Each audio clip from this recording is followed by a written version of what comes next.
wabarakatuh. Hadirin rahimakumullah.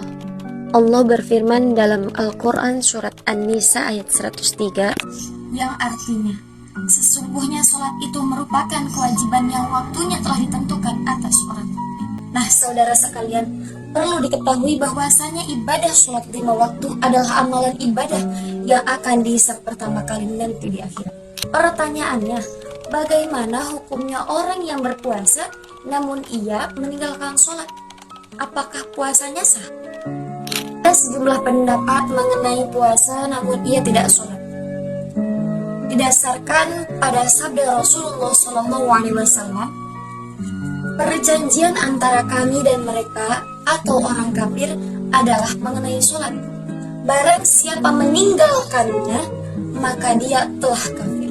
Hadis riwayat An-Nasa'i, Tirmizi, Ibnu Majah, dan Ahmad.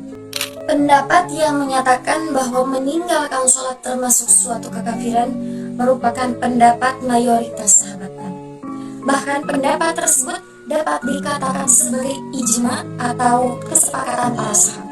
Abdullah bin Syakik, seorang tabi'in masyhur, pernah berkata, para sahabat Nabi SAW tidak pernah menganggap suatu amalan yang apabila seseorang meninggalkannya akan menyebabkan dia kafir selain perkara sholat. Hadis riwayat At-Tirmizi. Oleh karena itu, hukum puasa bagi orang yang meninggalkan sholat akan sia-sia ibadah puasa yang ia kerjakan.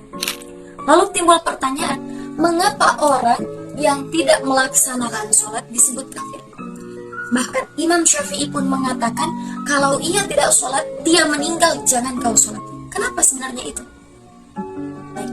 Orang tidak berpuasa masih Islam, orang tidak berzakat masih Islam, orang tidak naik haji masih Islam. Tetapi kenapa jika orang tidak sholat disebut kafir? Karena puncak penghambaan diri, deklarasi bahwa saya hamba, itu di dalam sholat. Orang puasa belum tentu sepenuhnya menghambakan diri. Kenapa? Bisa puasa sambil berjualan, bisa puasa sambil main gitar, belum total dia menghambakan diri. Puasa wajib di bulan Ramadan. Kalau bukan bulan Ramadan tidak wajib.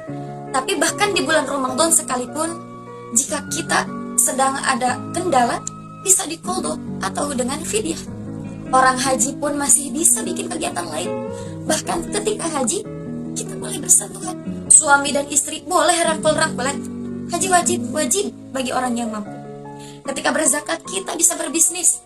Tapi ketika sholat, semua kegiatan dunia terhentikan. Lahir batin, kita menghambakan diri semua. Berlaku, kita mesti berdiri. Bahkan Allah Maha Asih, Maha Penyayang. Tidak bisa berdiri, duduk. Tidak bisa duduk, berbaring. Tidak mampu berbaring, isyarat. Tidak mampu isyarat, berkedip selama masih sadar. Tidak mampu berkedip, disolatkan. Kenapa? Karena sudah selesai. Makanya dikatakan orang tidak sholat kafir. Kenapa? Karena disitulah puncak pengakuan kita, ya Allah, saya hamba Engkau Tuhan. Maka dari itu, sholat adalah satu-satunya ibadah yang tidak boleh terlewatkan, apalagi secara disengaja. Engkau berpikir, tahu sholat, tahu, mendengar adzan, mendengar. Lalu kenapa tidak sholat? Alasannya hanya karena tidak mau. Itulah makna kafir yang tertera.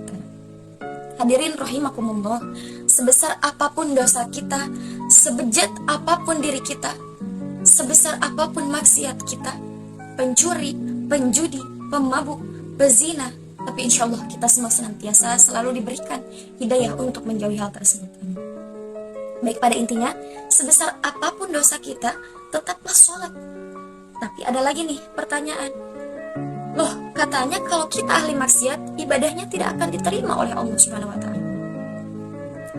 Tidak usah dipikir, kita butuh rahmatnya Allah. Kita butuh rahmatnya Allah Subhanahu wa Ta'ala. Kalau maksiat kita, dosa kita saja yang dosanya pasti diterima oleh Allah, kita tetap tenang kok. Kita tetap sukaria melakukan dosa itu.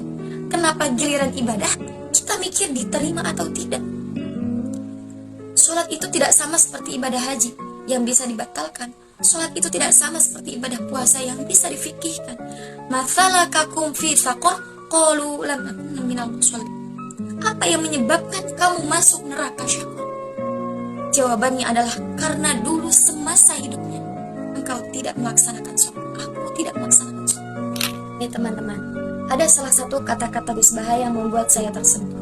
Beliau berkata, andaikan saya dapat kabar dari malaikat sholatmu tidak diterima, saya tidak akan susah. Bukan karena sombong, tapi pernah ditakdirkan sholat sujud kepada Allah. Itu hebat. Kayak apa malunya kita ketemu Allah, kemudian kita di bumi tidak pernah sujud. Betapa pentingnya sholat sehingga semua rukun Islam ada pada sholat. Dalam sholat kita membaca syahadat. Dalam sholat kita berzakat.